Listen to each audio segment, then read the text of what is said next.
नमस्कार साथियों, आज फिर से एक इम्पोर्टेंट टॉपिक पर बात करने के लिए आया हूँ। बच्चा, पेरेंट्स और टीचर तीनों ही ये चाहते हैं कि बच्चा अच्छा परफॉर्म करे। पेरेंट्स का तो मेन कंसर्न ही ये होता है कि बच्चा अच्छे से अच्छा परफॉर्म करे। टीचर भी ये चाहता है कि उसका स्टूडेंट बहुत अच्छा परफॉर्म करे और स्टूडेंट भी चाहता है कि उसके अच्छे से अच्छे मार्क्स आएँ। तो कुल मिला के ये है ट्रायंगल। लेकिन प्रॉब्लम कहाँ शुरू होती है?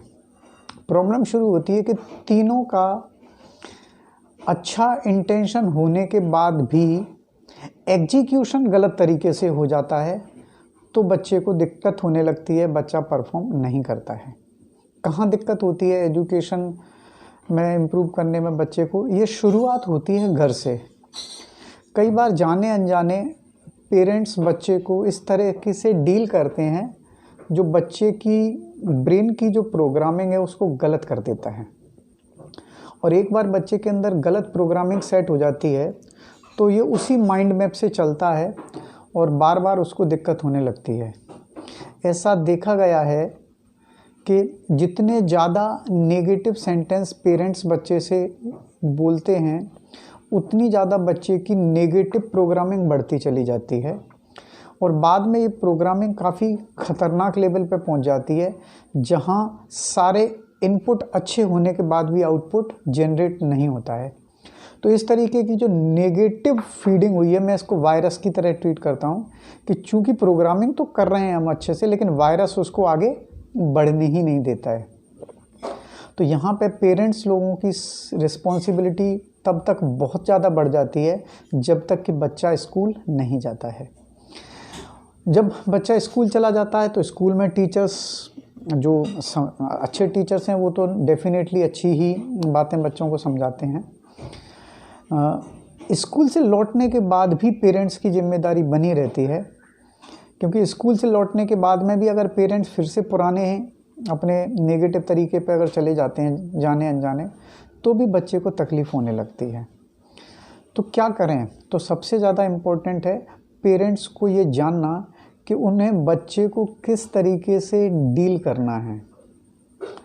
एक साइंटिस्ट, मुझे अभी उनका नाम तो याद नहीं आ रहा, उन्होंने एक एक्सपेरिमेंट किया कि 6 महीने के बच्चे जिनको टॉडलर बोलते हैं, उन टॉडलर्स को उन्होंने माँ से दूर रखा और बच्चे को जब भूख लगी तो बच्चा रोया।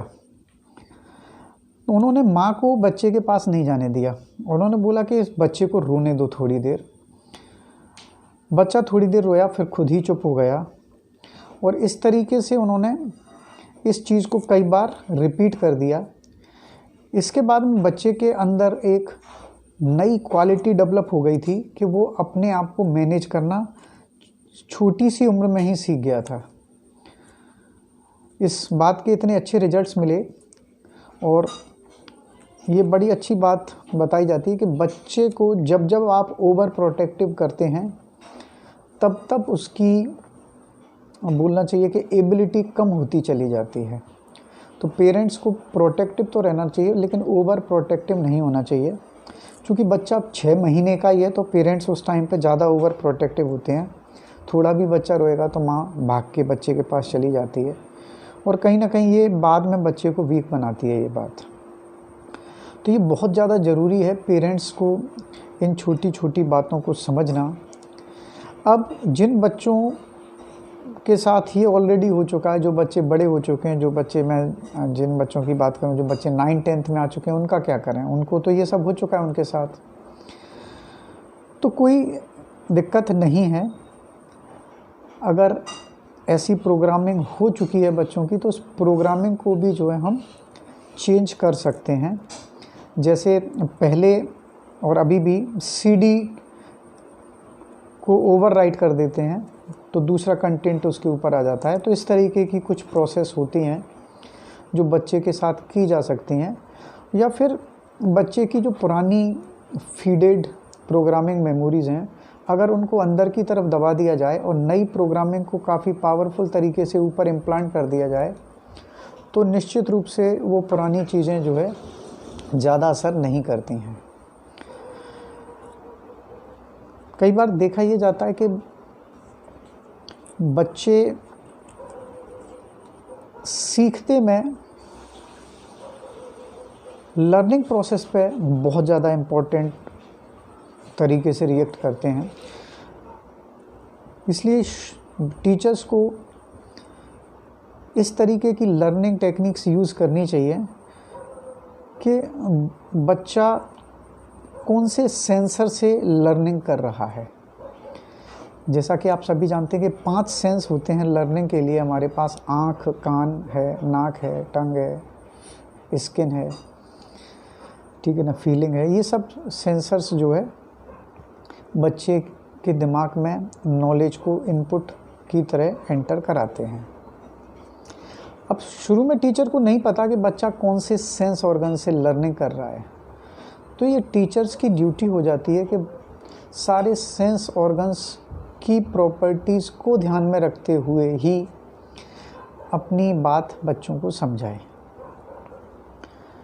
अगर ऐसा करते हैं तो निश्चित रूप से बच्चों को बहुत अच्छी लर्निंग होती है। तो कहीं ना कहीं आजकल जो हमारे पढ़ाने के जो पुराने तरीके चले आ रहे हैं, तो देखा जाता है उससे रिजल्ट्स तो मिलते हैं, लेकिन सबके साथ बच्चों के साथ अच्छे रिजल्ट्स नहीं मिलते। तो किन बच्चों के साथ अच्छे रिजल्ट्स मिलते हैं? जिन बच्चों को वो लर्निंग मेथड, जिस सेंसर से उनको लर्निंग मेथड से मैच कर जाता है, तो वो बच्चे बड़ी जल्दी पिक कर लेते हैं। दूसरे बच्चे, जैसे किसी बच्चे को ईयर के सेंसर से ज़्यादा समझ में आता है और टीचर जो है उनको बोल तो कम रहा है सेंटेंस और डेमो करके ज़्यादा दिखा रहा है और डेमो करते में बोल नहीं रहा है, तो ऐसा बच्चा जो है वो लर्न नहीं कर पाएगा, क्योंकि वो पूरा सेंटेंस सुनने के भरोसे है। तो इसी तरीके से ये देखा जाता है कि एक ही क्लास में कई वैरायटी के बच्चे होते हैं और उनकी लर्निंग सबकी डिफरेंट होती है। कुछ की स्ट्रॉन्ग होती है, कुछ की वीक होती है। तो क्या करना चाहिए?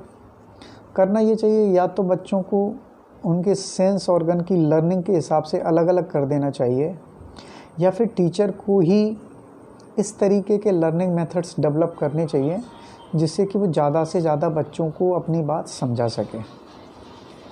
मेरा उद्देश्य केवल इतना है कि हर बच्चा डायमंड होता है और हर टीचर जौहरी है, लेकिन अगर टीचर ऐसा जौहरी है जो डायमंड को तराश ही नहीं पा रहा है, तो वहाँ टीचर और बच्चे दोनों का पर्पज़ ही फेल हो जाता है कि बच्चे को क्या सिखाना है, बच्चा क्या सीखेगा। दोनों गलत तरीके के शिकार हो जाते हैं। तो आज की तारीख में ये बहुत ज़्यादा ज़रूरी है कि नए लर्निंग मेथड्स को डेवलप करना। नए लर्निंग मेथड्स को इसलिए डेवलप करना कि जिससे ज़्यादा से ज़्यादा बच्चे क्लास के उस मेथड से अपनी अच्छी परफॉर्मेंस को दे सकें।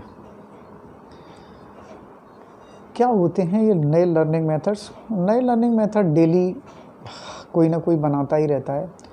कई तरीके के, अगर आप आजकल काफ़ी क्रिएटिव लोग हैं आजकल दुनिया में। कुछ लोग कैलकुलेशन के लिए बहुत अच्छी अच्छी टेक्निक्स बताते हैं, कुछ लोग मेमोरी के लिए बहुत अच्छी अच्छी टेक्निक्स बताते हैं, कुछ लोग रिकॉलिंग के लिए बहुत अच्छी अच्छी टेक्निक्स बताते हैं। पर मैं बच्चों को सबसे पहले ये ख़ास बात ये बताने की कोशिश करता हूँ कि बच्चे केवल पढ़ाई के पीछे ही ना जाएं, बल्कि बीच बीच में अपने लर्निंग मेथड्स को भी शार्प करते रहें। जैसे कि वो शार्पन द शॉ वाली जो कहानी है कि कुल्हाड़ी को अगर हम शार्प करते रहते हैं तो वो कुल्हाड़ी अच्छे से पेड़ को काट सकती है, लेकिन अगर कुल्हाड़ी को शार्प नहीं करते हैं तो वो 1-2 पेड़ तो काटेगी, उसके बाद में बहुत ज़्यादा मेहनत करनी पड़ेगी और पेड़ नहीं कटेगा। तो ज़्यादातर बच्चे इसी बात का शिकार हो जाते हैं, वो अपनी लर्निंग की जो कुल्हाड़ी उसको शार्प नहीं करते। क्यों नहीं करते? उनको पता ही नहीं है। टीचर्स को भी नहीं पता कि कैसे कुल्हाड़ी को शार्प कराना है। बस टीचर और पेरेंट्स डांट देते हैं, पढ़ो पढ़ो पढ़ो, अरे कैसे पढ़ना है, कैसे शार्प करना है, इसके बारे में कुछ बताएंगे तो बच्चे ज़रूर करेंगे। तो कभी भी बच्चे के ऊपर दोष नहीं डालना चाहिए। अगर बच्चा कुछ सीखने में दिक्कत कर रहा है तो कहीं ना कहीं कुछ ना कुछ तो प्रॉब्लम है। तो उससे बच्चे से बात कीजिए, उसकी प्रॉब्लम को आइडेंटिफाई कीजिए और उसको उस तरीके से हेल्प कर सकते हैं। आगे के वीडियोस में हम देखेंगे कि क्या और अच्छी लर्निंग टेक्निक्स हो सकती हैं जो बच्चे को इम्प्रूव करा सकती हैं। उद्देश्य केवल इतना ही है कि हर बच्चा जो डायमंड है, हर टीचर जो जौहरी है, तो वो जौहरी अपनी स्किल को बहुत अच्छे से बढ़ाए। बच्चा तो ऑलरेडी डायमंड है, उसको अच्छे से वो तराशेगा तो ज़रूर बच्चा चमकेगा। बच्चे के अंदर चमकने की क्वालिटी तो है। पूरी ड्यूटी अब टीचर्स की है जो कि जौहरी का काम कर रहे हैं। तो बच्चे की स्किल की बजाय टीचर्स को अपनी स्किल ज़्यादा अच्छे से शार्प करनी चाहिए। बच्चा तो ज़रूर चमक ही जाएगा। Thank you very much for watching this video. Stay connected with me.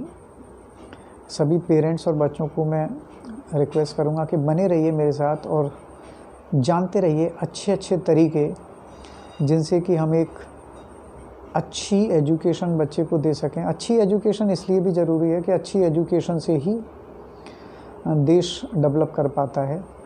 Teachers को जो राष्ट्र निर्माता बोलते हैं, तो इसलिए भी टीचर्स को अपनी स्किल्स को डेवलप करना ज़रूरी है, क्योंकि अगर टीचर्स बच्चे को डेवलप नहीं कर पा रहे हैं तो वो कहीं ना कहीं राष्ट्र के निर्माण में कमज़ोर योगदान दे रहे हैं। तो टीचर्स को खुद को बहुत बहुत बहुत इम्प्रूव करना चाहिए। तो ये जो वीडियो बेसिकली है वो बच्चे, पेरेंट और टीचर तीनों के लिए है। अगर आप इन तीनों में से किसी से भी रिलेटेड हैं तो प्लीज़ इस वीडियो को ज़्यादा से ज़्यादा शेयर कीजिए, लाइक कीजिए, मेरे चैनल को सब्सक्राइब कीजिए और सीखते रहिए नए नए तरीके, नए नए आइडियाज़, जिनसे कि हम बहुत अच्छे से बच्चों को एक्सप्लोर कर सकते हैं। Thank you very much for watching this video.